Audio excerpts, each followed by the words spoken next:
of the late Nancy Muthoni Kibe. She was a very key member of this community, Mukerejo, Kagodoine, Kandara, and I'm a friend to her sons, both Kibe, Chris and Joel, and the entire family. And we do things together with the family, development issues. And even as we lay her to rest, I know that the family will have a legacy to take forward. And of course, you have seen that I have been denied an opportunity, not by the family. I don't want to say by who. I think there was a last-minute panic and change of protocol, because I was supposed to be calling the political leaders to give their condolences and pay their tribute. Had I been given the microphone, I would have called out to President Uhuru Kenyatta for abuse of office, abuse of power, because the first right of an individual is freedom of speech, freedom of movement, economic rights, political affiliation of your choice. And those four have suffered a great deal during the regime of His Excellency the President. And I want to remind him what I told him during the burial of Charles Robia. So I had the condolence of His Excellency the Deputy President today, and I would have given that condolence. He had planned to come today, but you know, he was traveling to Uganda yesterday, and he was returned from the airport with a funny, dubious requirement of clearance. I have never seen, I have never known.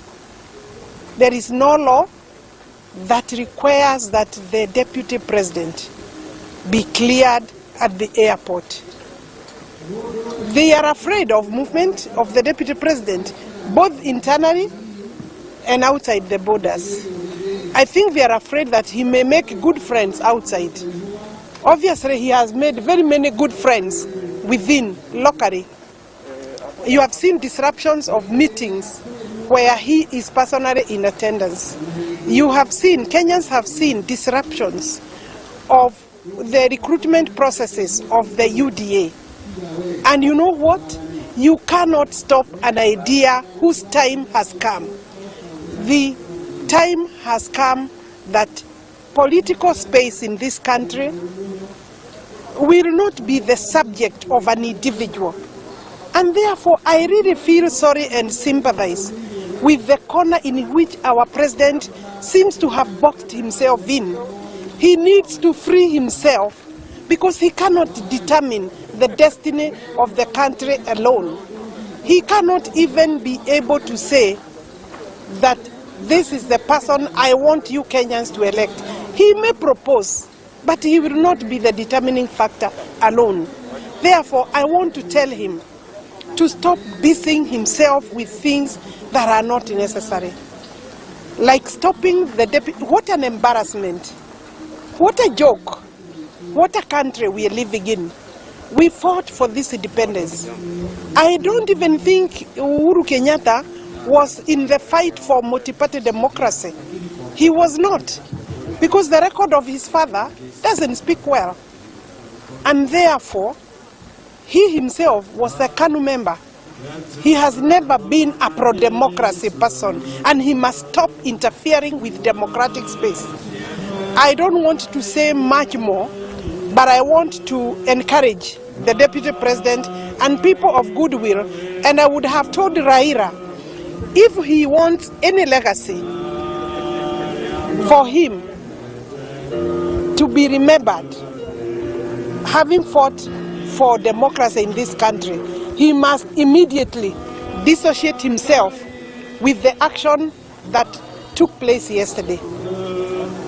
His record regarding fight for democracy is known, but the way we are going, because he's in a handshake situation, and the handshake partner is the owner of this government, Raila Odinga will be carrying a baggage of the misuse, the abuse, the corruption, and the mess that this country may end up having by the end of the rule of President Uhuru Kenyatta. Uhuru Kenyatta is leaving on 9th of August next year.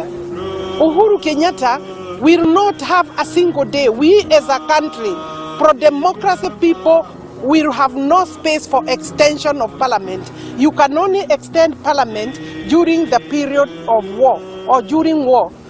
Is this government, the people talking about extending the elections date or adding the life of parliament, are they planning war with Uganda? Are they planning war with Tanzania or our neighbors? Because even the war that is referred to in the constitution actually is external aggression.